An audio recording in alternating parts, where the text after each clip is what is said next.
ভাবতেছিলেন কি এভাবে কেন কান্না করতেছি? ওইটাই, তাই না? এখন কি করব বলেন?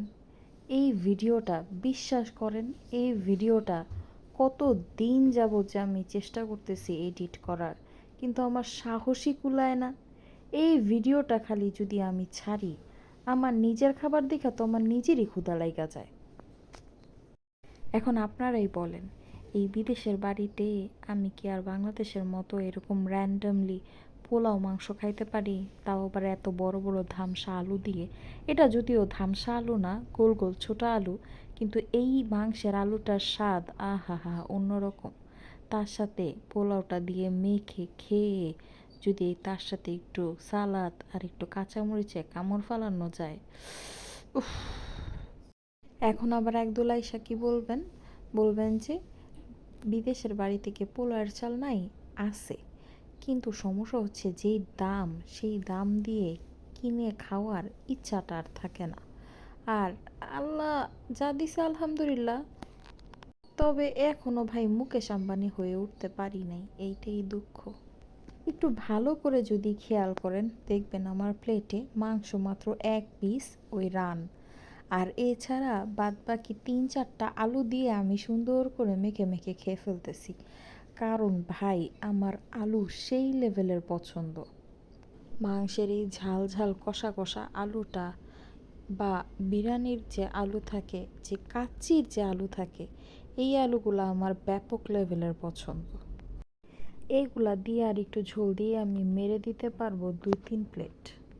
তাই বলে আবার এরকমও ভাইবেন না যে আমি অনেক বেশি খাই, অতটাও না, কিন্তু খাই, যা খাই আলহামদুলিল্লাহ খাই। আর বাংলাদেশে থাকতে আমি আবার একটু পোলাও মাংস বেশিই খাইতাম। আমার আসলে এই সমস্ত রিচ ফুড একটু বেশি মজা লাগে, ভালো লাগে আর কি।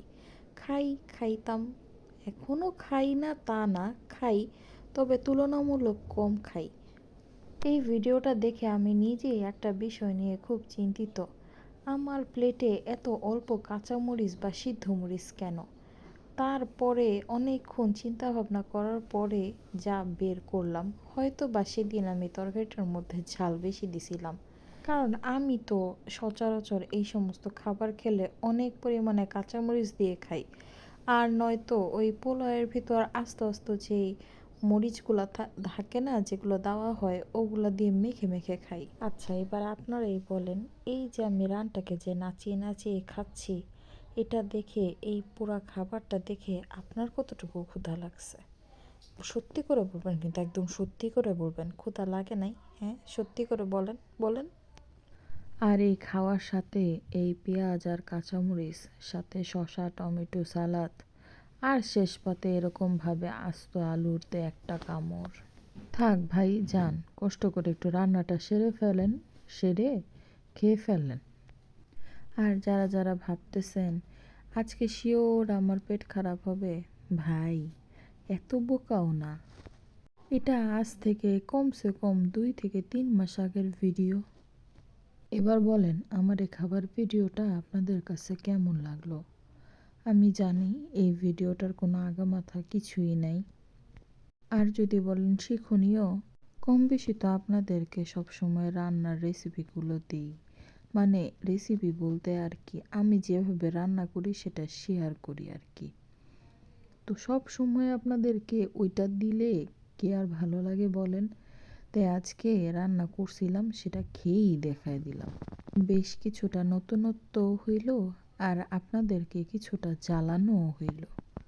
যদি এরকম যন্ত্রণা আপনারা আরও পাইতে চান তাহলে আমাকে জানায়েন।